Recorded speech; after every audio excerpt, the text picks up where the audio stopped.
On this episode of Still Loading, we're tiny, we're toony, we're all a little loony.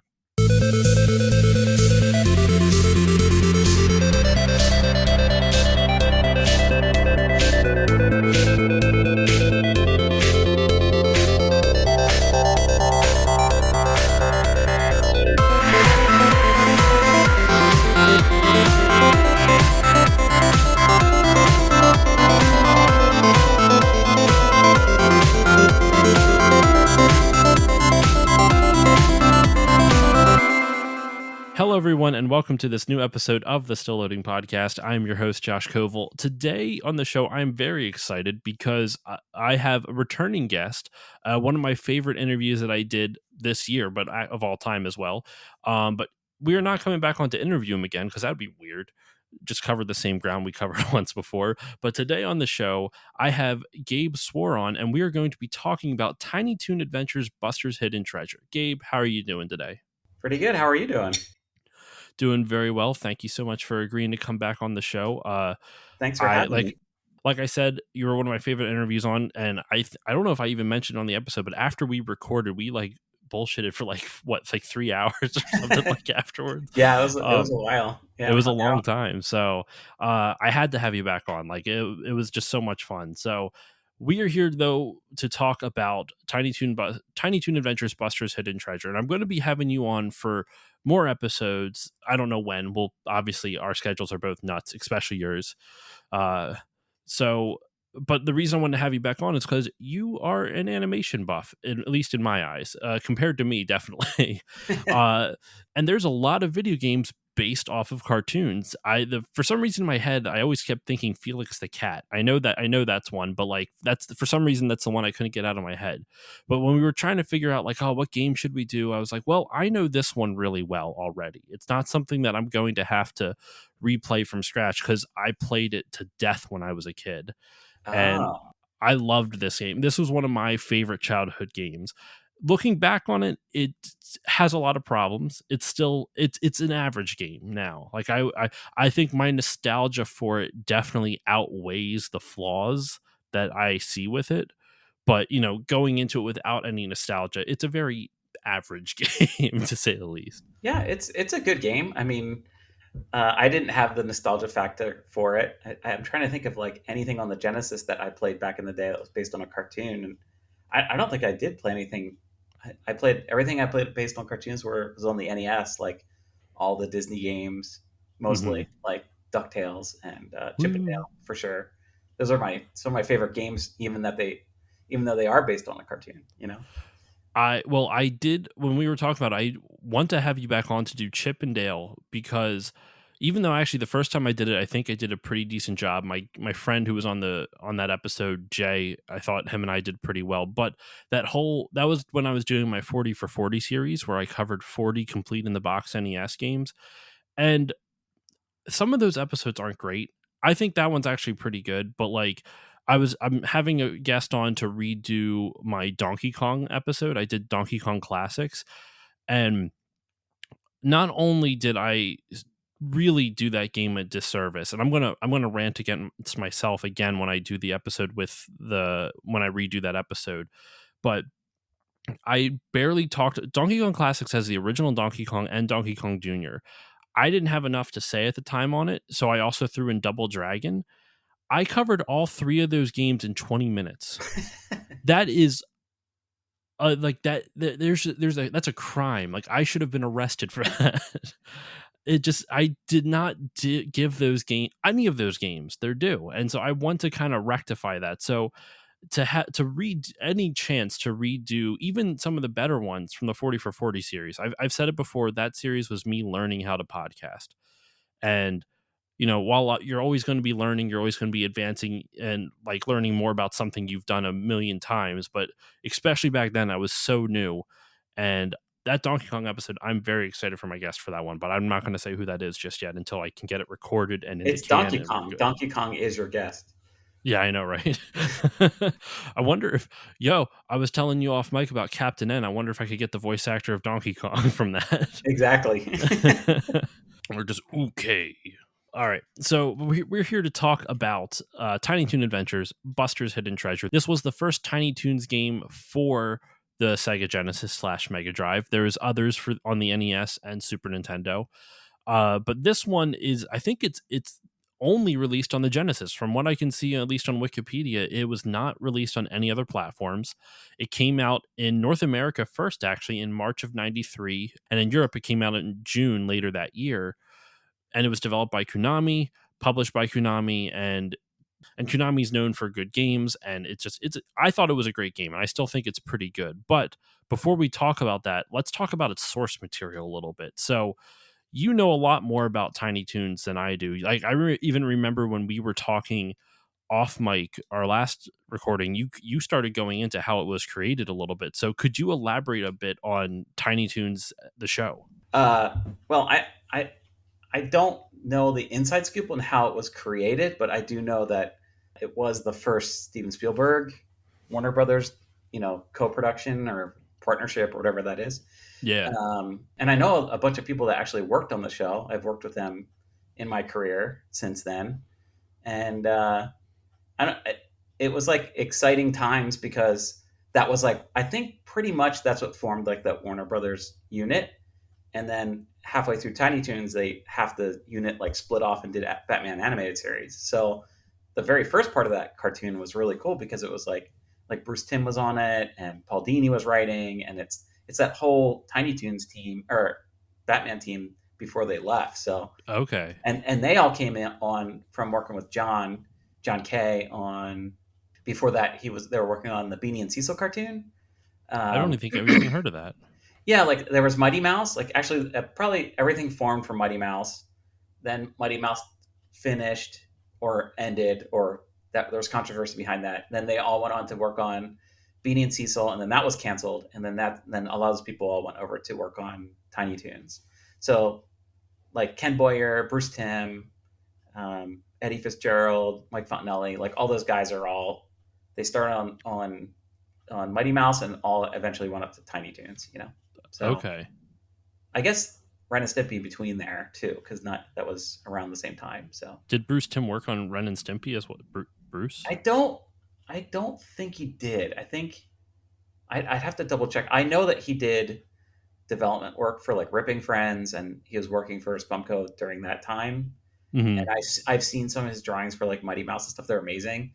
But I don't know if he worked on Ren and Stimpy actually. I'd have to look. I have a feeling he didn't, but I'd have to do a little research I can or ask see him. I could always ask him too. that. Oh, that's so freaking cool. Just being able to like just because I remember you saying before Spumco was like one of the reasons you got into animation. So that's really Oh cool that yeah, you've been able to work with them since. Um, So yeah, so Tiny Toons, the format of it though was kind of like what if you cram three Looney Tunes shorts and put it in together into one episode. And so they were not it was completely episodic might not be the right term, but there was no overarching story. It's not like the three shorts tied into each other. It was just three shorts that all had some type of, that were all just zany slapstick fun. yeah. And Uh, the setup was that like the older characters are teaching the newer generation of cartoon characters how to be Looney Tunes, right? I And love they that were going setup. to Looney Tune. What is it like Acme Looniversity? And Yeah. like it was like two episodes in, and then they just like ditched that premise. It was just like then it was just cartoons basically after that. I love that premise though. I remember when I was a kid watching it, I was really the I think it's the that idea of having like a multiverse type of thing or like this connected universe. It's like, oh snap, Looney Tunes were part of this. It's almost like the Donkey Kong thing. How Cranky Kong was the original Donkey Kong, and then they passed down the torch to this new Donkey, and it's a similar kind of idea. But before Donkey Kong, where the old guard was passing it down to the new guard, and in all honesty, they pulled it off really well with Tiny Toons. Like it was definitely more geared towards kids than Looney Tunes was, but because weren't the Looney Tunes cartoons like more geared towards adults at the time? Well, they were theatrical shorts, so they would just air before cartoon or before movies, and they would put adult jokes in them because the parents were in the theater at the same time, you know, Yeah. and yeah, and like some of that, it's all like pop culture references we don't know anymore, which kind of makes it weird and timeless. I always like those, and but it I'm was the just same kind of way. the way the cartoons were made back then too. It was just more violent and just more raw. I don't know. There was less broadcast standards and practices and like stuff to make sure that people don't get sued if they watch it, and because that's how it is now. It's like very very strict as far as what you can show, what you can't show. Hmm. So Tiny Toons, like, it was one of those shows back in the day where they would order like a huge episode order right up front. So they did like 65 episodes, I think was their first order in like a year or a year and a half or something. So that means like they were just pulling everybody off the street to basically do this cartoon because there's just not enough So people, much content to make. Exactly. So it's like really crammed. And yeah, that's when TMS was in there too, like the Tokyo Movie Shin. They were doing awesome animation on the show. So yeah, I remember one of the things I remember most about Tiny Toons is the They Might Be Giants videos. Like there was two songs they did, Istanbul, not Constantinople, and what was the other one? Particle Man. Hmm. And I've seen those since, just because like I'm a big They Might Be Giants fan. So it was cool to see that. I remember seeing that when it aired in high school, and I was like, "What is this band? This is amazing! Like, I love this music." And that's how I found They Might Be Giants. I heard them on the radio before that, but I didn't know But you didn't it know it was was them. them. So you found them through Tiny Toons. Yeah, yeah, exactly. That's kind of awesome. I remember like older kids in my school that day. They're like, they were talking like, "Well, I saw They Might Be Giants on Tiny Toons last night. That was really weird." And I'm like, "Who? Who is it? They Might Be Giants. What's that?" And I was like, "All right." That was like the first Tiny Toon Adventures was the proto Fortnite where all the music acts got into the show.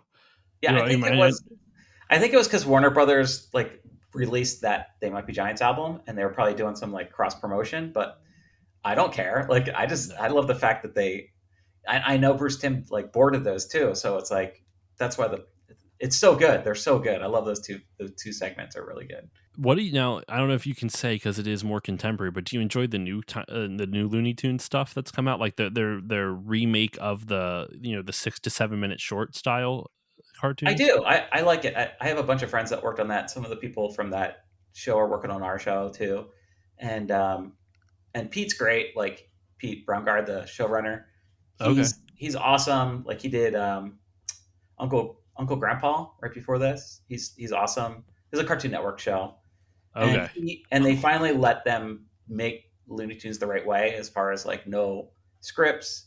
They didn't have any writers in there. They just had artists come up with gags, and they let them like be mean to each other and let it be violent. It's like finally Was that someone how let the them. original ones were?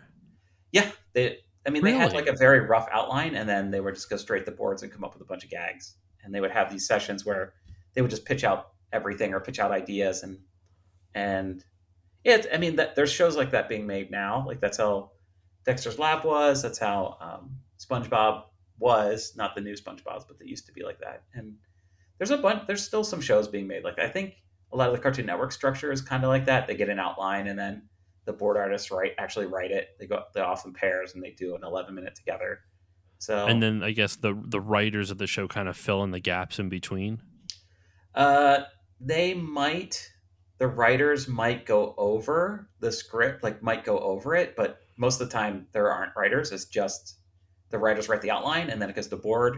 Then the board is the script. So Interesting. I did not know that. yeah, That's really fascinating. it's a lost art. It's like those are some of the most fun shows I ever worked on, because I worked on Dexter's Lab, and My Life as a Teenage Robot was like that, where it's like you get to write the dialogue. And Mucha Lucha, I worked on Mucha Lucha too. Was We would just get you know 4 beat out, like a half-page outline, and then we'd write the whole episode. That's so cool. It's so much fun. I love it. And it probably allows for so much creativity for you guys. So it's like you don't feel constrained by the script. You can just kind of let it go. And I mean, well, there is still an outline, so there is some constraints. But yeah, that's really cool though. You could change it or fix it. I mean, you have basically have free reign over it. It's because sometimes you get outlines that don't work, so you go talk to your boss and say, "This is what I want to change." Okay, do it. And then you go and write all the dialogue and write all the jokes, and it's fun. It's great. That's so cool. That's And really that's awesome. that's how they were doing Looney Tunes back in the day, and I'm sure maybe there's some of that going on for Tiny Toons, but I don't know how the show was set up. I know that Animaniacs was all script driven. That's how our show is all script driven too. I mean, the So writing is super strong in it. I'm not, and I said it last time, but I'm not just saying that because you're on the show. I do actually enjoy the reboot. um, I mean, we have our board artists like add stuff or add visual gags, that kind of stuff, but it's definitely the original show was so script driven that we wanted to keep that same feel. So that's how we set it up the same.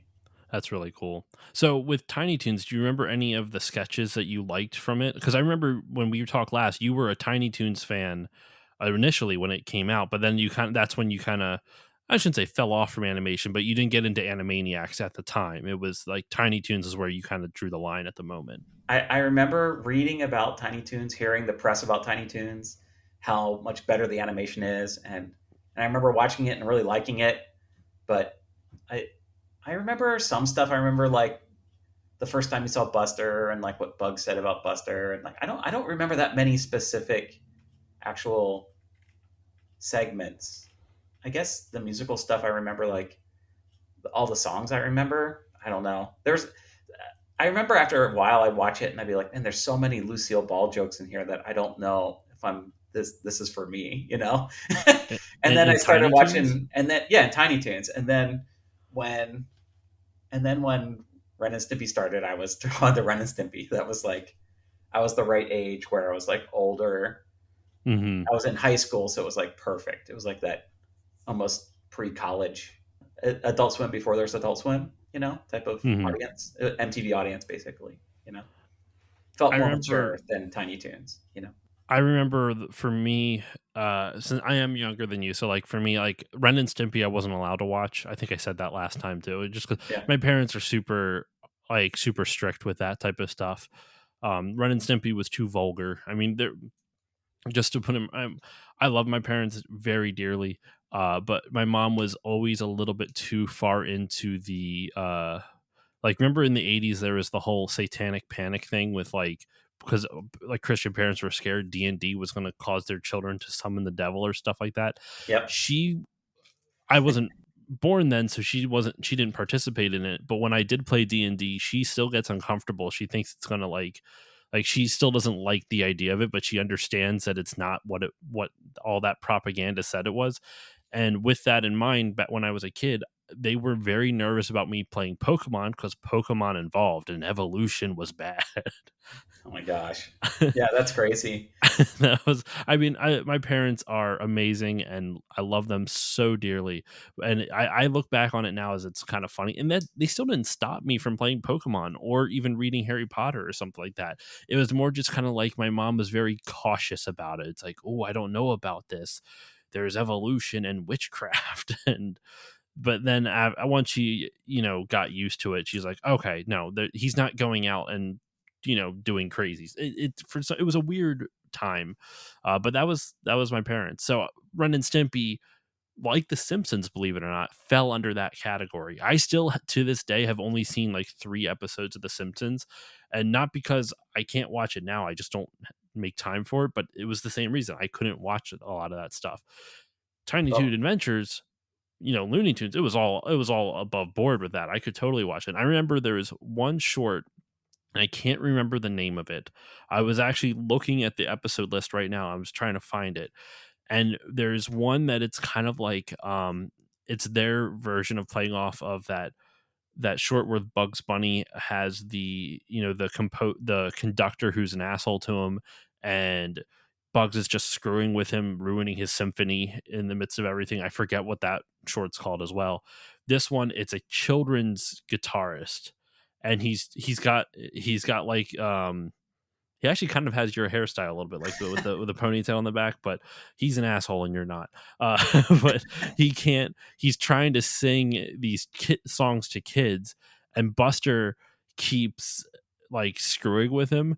And the one gag that still gets me is he's singing a song like this is the sound that the duck makes or something like that, and he asks the kids to yell out name an animal and I will sing about it, and Buster yells out giraffe, And so he just pauses like, this is the sound that giraffe makes. Uh, and he just freezes because he can't figure it out. And I, as a kid, that went right over my head. But then watching it as an adult, I'm like, that's a really good joke. That's really funny. And so to this day, and I even remember that as a kid, thinking it was like that episode, that short was funny, but I didn't get all the jokes until I was older. So that was a personal favorite of mine. I remember watching what you did on your, what is it, the How I Spent My Summer Vacation. Hmm. I remember watching that with my family and my brother, and I think we might even have it on videotape still too. But I remember watching that and loving that, and my friends and I would quote that and stuff like back in the day. I remember like Uncle Stinky, and I mean it's basically like National Lampoon, but it's still so good. It's just there's so many great gags and stuff in there. I'm gonna have to rewatch that because I actually remember seeing that on TV as well and really enjoying it, but I don't remember any of it. It has been probably 20 plus years since I've seen it. I the other short that I remembered though is who was, I think it was like Plucky's cousin. It was a little tiny duck, or maybe it was Baby Plucky. Maybe the elevator go down the hole. Oh yeah, that For some reason, like I watched it as an adult, I'm like, oh, that's cute. But when I was a kid, it was like I couldn't stop laughing. It was like Family Guy to me at the time. Well, Family Guy doesn't make me laugh. That's not the best example, but it was like that was like I could not stop laughing at that for some reason. And I remember seeing like a little behind the scenes later on that the kid who did the voice of Baby Plucky like started hitting puberty shortly after doing that. So they really had to fiddle with his voice to get it to fit with the character again. yeah, or Uh, recast. They always have to recast those young kids all the time. I don't remember if they recast or not. That would make sense, but I don't remember anymore. And it's been a bit, but I thought that was really funny. And it, that kid was known for elevator go down the hole or Yeah, I elevator. bet. Okay, so that's just a quick overview of Tiny Toon Adventures, and we kind of went over a bunch of other stuff too. But let's talk about the game. So with Tiny Toon Adventures, Buster's Hidden Treasure, the first thing I have to say is literally until yesterday, I had no idea there was a story in this game. As a kid, I didn't know it. As an adult, I have a complete in box copy of the game. For the Sega, because I didn't even, so here, backstory. I didn't even own this as a kid. This My neighbors had this game. My neighbors had a Sega Genesis, and I was obsessed with their Sega Genesis. In fact, to the point where that when my parents got me my N64 for Christmas, I was mad it wasn't a Sega Genesis because that's how much I wanted the Sega as a kid. And they had Tiny Toon Adventures, Buster's Hidden Treasure. I didn't know that was the full name. I just knew it was Tiny Toons.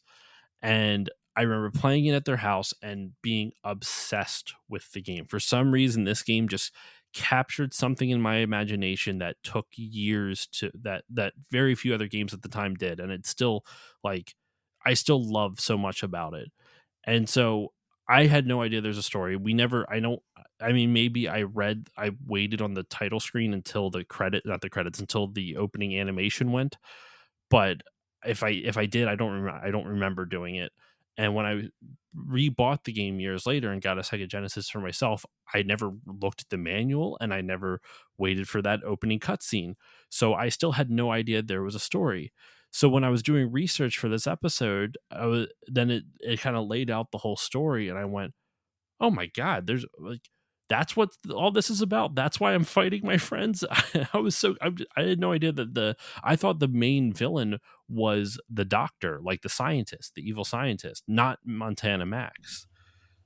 Yeah. So I had no idea. Went I right over my so the head. story in the game that you probably never watched is like they're cleaning out a closet and they find a treasure map, right? Monty and Buster. And then Monty like steals it and teams up with the doctor Gene Splicer.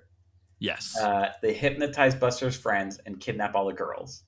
A little But sexist. then you got to rescue the princesses, which is so dumb, like to me. But I guess that's It's the way it was. But, especially because Babs would not have, like, Babs is the final person you have to rescue. She would have escaped if you paid attention to her character in the show. There's no way she would have taken that lying down. yeah.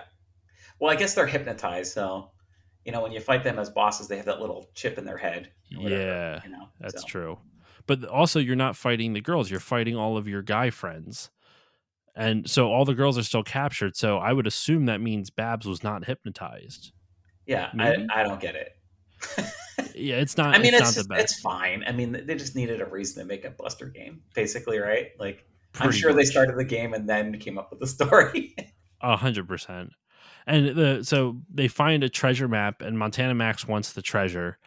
But so then to get Buster to delay Buster from getting to the treasure so he can get to it first, he basically, like you said, brainwashes using some type of hat, like this tinfoil spiked hat thing that brainwashes all of his friends, and you have to fight them. Those are the bosses. Well, you have to fight Dr. Gene Splice. Is it Gene Splicer, right? Yeah, that's what it. Yeah, Yeah, yeah. I think so. Yeah, You have to fight Dr. Splicer, bop him on the head a couple times, which I could never tell. I think he's kind of an androgynous character. I thought he was a woman for the longest time as a yeah, kid. he's an interesting design. I bet you he's based on a real person because it looks specific or something. Is I can't Do you know, was Gene Splicer in the show? I remember him. I remember him in being in the show. Okay. I couldn't, maybe I just didn't remember It, Gene I Splicer. I could be wrong, but I mean, he looked really familiar to me. I haven't watched the show since it aired, but Yeah. I'm sure he He was in there. Yeah, he is, and I just googled a picture of him. He's in there. He doesn't look nearly as androgynous as he does in the game. Like the game, it's very much up open to interpretation. In any case, so you have to bop Gene Slicer on the head a couple times. Splicer, I can't speak. You have to bop him on the head a couple times to rescue your friends, and you just kind of progress through levels, and you beat up your friends, and then you eventually find the treasure and rescue Babs. But that's not the story is not important. Yeah, I mean, but the story is weird though because you like what is it? Let me see. I have my notes right here. I think it's by level 5 or no, world 3. They're basically okay. So the way the game is laid out, there's 4 worlds. The middle of level 3, you find the treasure. You literally find the treasure in world 3, and Monty asks for the treasure, and Buster says, "No way." You defeat Hmm. Monty, and Monty says, "Give me the treasure if you ever want to see Babs again." It's a And weird, like, their version of a plot twist, I yeah, guess. oh, that Monty is up to no good. And that's there. You don't even know what happens to the treasure. Like you don't know if Buster has it or Monty has it. It's really unclear at that point in the story. So by that level, basically, you found the treasure. You're done with the game. I mean, if Buster really didn't, I mean, at least it shows that Buster cares about Babs, because he could have been like, he could have just yeeted off and been like, "Sorry, I got my treasure. See ya," and just left Babs. But Babs could have gotten out on her own. I know it would have been a cool thing. Buster gets the treasure, um, and then if you like, it gets to the scene, like if you want to see your friend Babs alive, or not alive, he wasn't that morbid, but if you want to get Babs back, then you have to, give me the treasure.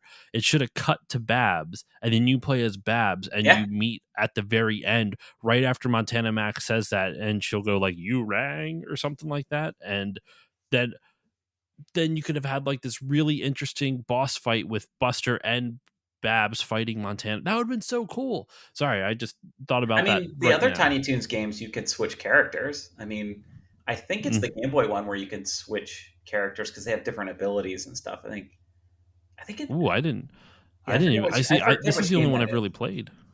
Yeah, there's a bunch of them. I mean, maybe I'm thinking of the Famicom one.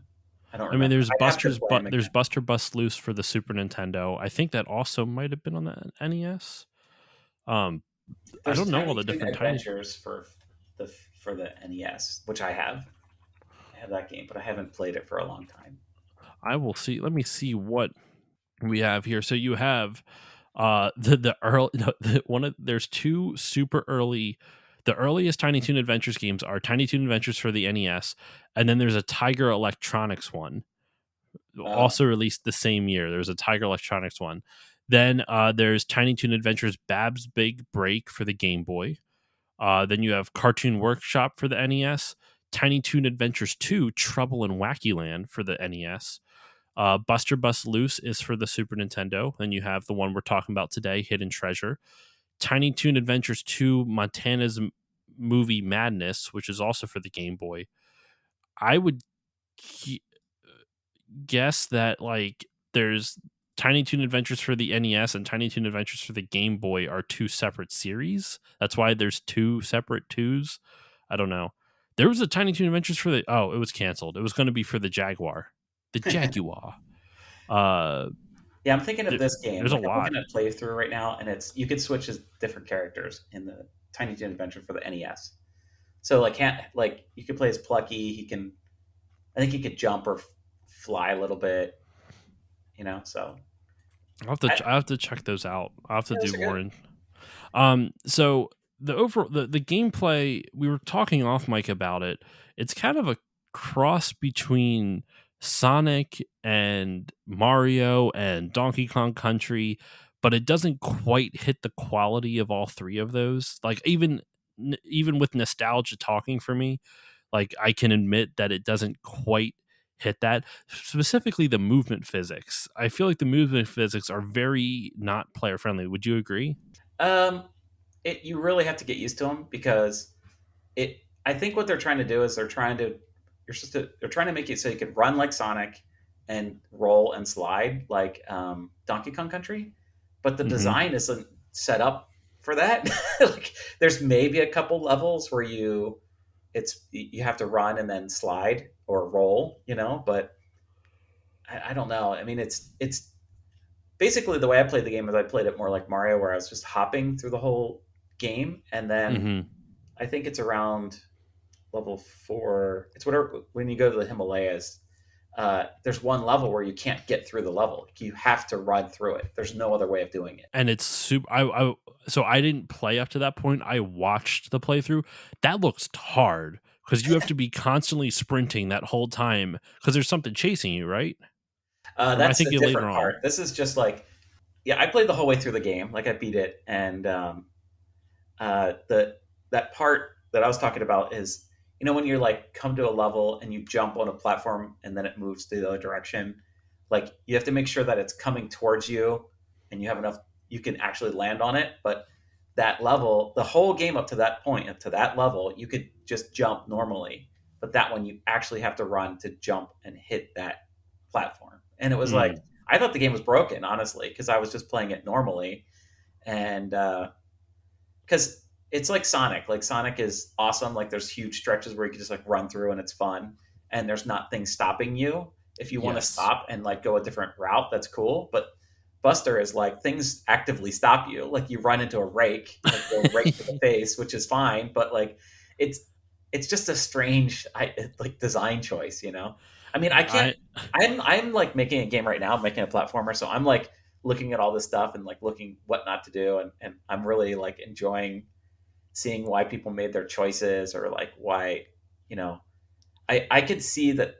I'm sure someone at some point said make this like Sonic because the sound effects are like Sonic. mhm. There's like there's a part where you're like on a rock and it gets spit up by lava like Sonic. Like the I mean it's a lot like Sonic, Even and the Donkey Kong visuals, I would say. more like alternate exits. Like Donkey Kong has the alternate exits like this game does, So And then it even has like hidden levels like both Donkey Kong Country and Mario does. Like yep. there but it's not in every level. There's basically like the little Tiny Toon Adventures rainbow circles randomly strewn throughout some of the levels, which I legit until I watched the replay of it forgot they existed. I remember them vividly from my childhood, but in some of my recent playthroughs, even like I played it as recently as last year, I didn't find them because I just completely forgot about them. And in speaking of other mechanics that or like stuff that I legit learned yesterday, I didn't know there was a sliding mechanic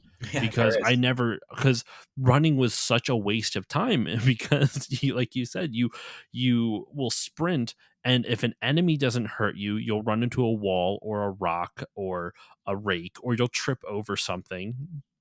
But in there, which as much as that's a problem, one thing I love about this game is how much attention to detail they put into all the character animations. Like Buster is so, and like it really fits the cartoon aesthetic. Like he feels like he would, in terms of his animations, it feels like what they were going for in the show. You know, he gets impatient and he stomps his foot, or the animation of like when he get runs into a rake and he just kind of bounces back, or when he goes into a wall. But even the sound effect that like go boom Yeah, sound effect of the the wall. sprite work is amazing. Like my favorite is like when you crouch and crawl under something, he like grabs Hmm. his ears, and it's like so cute and so appealing. It's so there's so much charm in the game. I mean, that's Konami. It's straight up Konami. I mean, they're just so good at their artists are so good. I was looking up like the actual dev team and like what else they've done, and a Oh lot man, of you did the more work than I did on this. Go on. well, a lot of the programmers worked on like NES stuff. So, and one person worked on like Life Force and Gradius, like shooters, you know. And then the graphics people they worked on Pop and Twinbee for the SNES. I don't Okay. know if you ever played that, but that's like super charming. It's kind of the same mechanic as this, where you run and but that one you can like actually shoot straight up in the air. And Hmm. they also worked on the Animaniacs game for the SNES. So that's like that you could see that too. Like you could tell Yeah. that they I probably mean, went it's, right from this right to that, you know. and what I love, like you're saying, the sprite work is gorgeous. Like I know we kind of jumped from gameplay to this, so we'll get back to more gameplay stuff. But like I really wanted to gush about the visuals of this game because I think the look of all the different of all the enemies and the landscapes, like I thought they did a really good job of the visual look of every level, specifically. So there's like different, like you mentioned, there's different worlds. There's also almost like different zones within each world, because like the first area is kind of more hills. The second area, then you fight a boss, and then you play a couple levels in this hills area, you fight a boss, and then you play a couple levels in this forest area. And if you Mm-hmm. notice, like the Yep. first level of the forest area, it kind of transitioned from hills to forest. There's like a nice little like there's a nice transition, so it kind of makes it feel more like a real world thing. And that there's a level in it that is has a bunch of tree elevators that you kind of Oh hop yeah. up and down. And I thought as a kid that was my favorite level. I don't know what it was, but for some reason, just visually and the whole design of it is really cool. But to bring that also back to game design, it's a really weird choice to do that because you're completely changing the format of the game. Because up until that point, you had a linear platformer. You know, you go left to right, and when you get to the right, there might be a hidden exit beforehand, but there is always a dodo at the end of the level. That's I guess we didn't mention that. That's how they signify. That's how you exit the level. You touch Dodo, the bird, um, and you leave the level. Go Go And Dodo is that his name? Go Go Dodo. go Dodo, yeah. Yep. Uh, and yeah, go Dodo. And in He this opens like a one, little portal and you jump in the portal. once again, really fun animation, and it just kind of plays into the whole Tiny Toons aesthetic. Um, I love, and I Go Dodo is such a fun character in the show too, because it's harkening back to that one time that Porky went to Dodo Land and you met Dodo there. And I guess did Dodo appear in other cartoons besides that originally, or was it only that one Porky cartoon? Porky and Wacky Land. I know there's two Porky and Wacky Land cartoons. There was the original one, and then there was the second one where they remade it in color later. Okay, Um, I don't know if he was in more than that. I'd have to. I don't yeah, think he was. I'd have to look into, but that was such a cool character because, yo, real quick, I didn't even know this. The voice of Go Dodo in the show was done by Frank Welker. Hmm. Who Yeah, knew? I had no idea. yeah, he's great. Go, yeah, Go is the only member of the Tiny Toons cast to be a direct relative of one of the Looney Tunes characters. He is the son of the original Dodo from the 1938 Porky and Wacky Land, retroactively named Yo Yo Dodo. Yep, and So, it's like that character's little side note. It's all based on a cartoonist that Bob Clampett really liked called Milt Gross, and he was a big Milt Gross fan, so he made hit that was like his love letter to Milt Gross's comic strips. He did like oh, I think I forget Count Screwloose was the name of his comic strip that he used to make. And so yeah, so that's where he came. That's where Go-Go, I guess, the Dodo came from, was based on, it was like Bob Clampett's love letter to Milk Rose. So That's so crazy. I and wait, so who was Milgross again? he was a cartoonist. He did Okay, comics in the in the newspaper, and one of the comics he did was called Count Screwloose, and that's Bob Clamp was just a big fan, so he did Porky and Wacky Land. that's so cool. Yeah, That I had no idea. That's a really interesting. That's really it's like cool. super surreal. That cartoon's really cool. Yeah, that's nuts. But I the anyway Dodo I thought was such a fun character because he that like that's such a deep pull for the time too. Like now a lot of people know who Dodo is, but I would argue Dodo became more popularized because of like in the current zeitgeist, I should say, more popularized with because of this cartoon. Because at that time, like it was literally in one cartoon from 1938, Yeah, yeah. and so to Well, make that pull, they later that's did it. They remade it later in color too. So mhm. technically, it was in two, but it's the same cartoon. You know. But yeah, I mean, I thought it was a good idea in the game to use that character because he's magic or Yeah, mysterious or like doesn't has doesn't follow the rules of physics, even yeah. for cartoon physics. But So so so you were saying like the trees, right? Like that tree level was such a pain in the butt because it was a maze, and it I this game yeah, is mean. This game is mean to you. it's a Like tough they'll game. well, no, they're just mean. Like they'll set up a hill. You'll be running downhill, and then they'll have an enemy right off camera, or they'll they'll set up like you have to fall. It's like blind jumps. You fall down, and there's an enemy there. It's like they're just mean to you. It's like those cheap shots that like since this game was made, people avoid. You know what I mean? Hmm. Like I mean, just to make someone do a blind jump is like a big ask nowadays. For a player. So, but this is like, you know, just the way it was back then. You just have to hope that there's something there to catch your fall. But to their credit, with the completely revamped design, like I said, like it's so weird from a design perspective to be like, let's have a stereotypical platformer, left to right movement, normal stuff, and now all of a sudden it's become more of a maze where you have to find your way out of this level. Mario does it well, where it's still kind of like the way when Mario does a maze, it's like it just takes you back to the left side of the screen again. So it's like you know where you're at again, and you just realize, okay, so now I'm in a loop. I have to figure out my way around this. Yeah, or Um, up, go straight up. Like that it's like vertical, and the end is at the top. How do I get there? This one you go all the way around, mhm. and then you have to go back inside it. Like it's so awkward. It's just I early games. Just early games, and that's the way they're made. What I was going to say was that the one thing I to give them a little credit for this though, they put Dodo on like especially I don't know if they do it for every one of these tree elevator maze levels, but the one I remember they put Dodo literally on the same screen as the player at the start of level, but the player can't reach it. So when you see that, you're like, oh, Dodo isn't on the far right of the screen. He's right next to me. I have to figure out how to get to him. So they at least broadcast that to the player to be like, okay, he's right there. I know I like at the very least, maybe there's another one at the end of the level, but I know that there's an endpoint right next to me. I just have to Mhm. figure out how to get to it. So they did at least broadcast it, but it is still very weird to change up the gameplay format so drastically. And it's like the times that Mario does it is it's done in a castle usually, right? So it makes it feel like this is the setting of that level also makes sense why it would be more maze like because you're in a castle. If you don't know a castle and they're huge, it's going to be like a maze to you. In this, it's just all of a sudden we're in mazes. I'm sure that's what their thinking was because if you look at that's the first world, right? So you go through four levels, you have your mini boss, and you go through four more levels, and that's the last of the last four levels. So that's like the hardest one in the first world before you get the Calamity Coyote for the boss.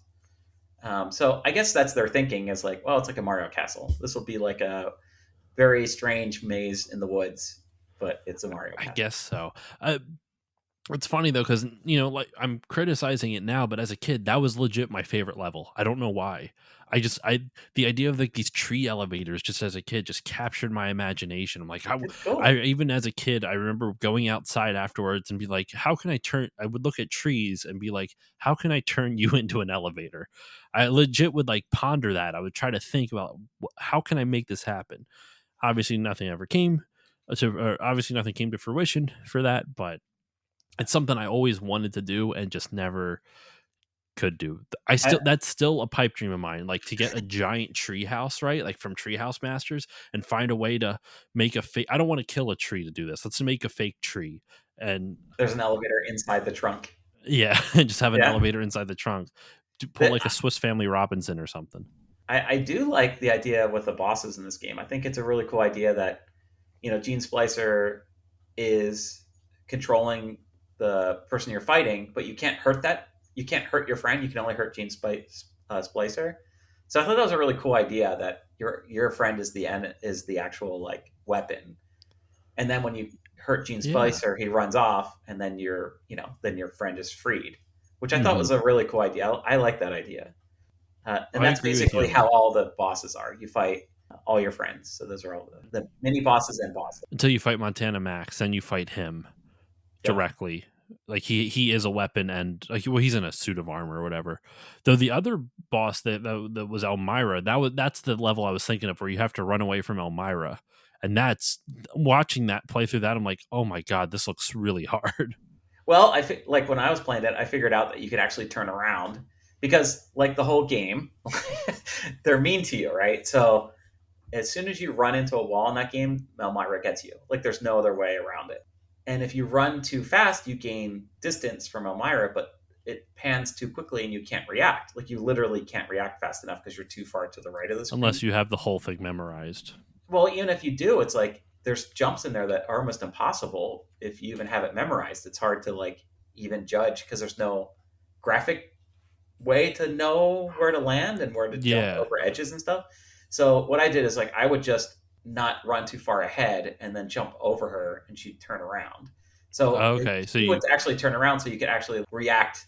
And that level's not that long either. It's very short. I mean, it is memorable. You can memorize it, but there's a part at the end where you just can't get past it. It's I couldn't anyway, and so I just did the turnaround thing, and that's why I got through it. that makes the playthrough I saw it must have either been like one of the task bot playthroughs or it was just someone who has the level memorized so much because he just sped through it like literally never stopped hitting right. He just timed the jump. And I think some of it had to have been tasked or maybe the video was like pieced together because there was times where I'm like, I don't know how he made that jump because it looks like he didn't land on the edge. It looks like he like just landed just a bit to the left of it, and then all of a sudden he like maybe he still hit the collision, so it punched him back up to the top of it. I don't know, but it was interesting nonetheless. But the I think the one of the other cool little mechanics that I really liked was there was a lot of exploration within each of the levels, like, and there's no time limit, so you don't feel rushed.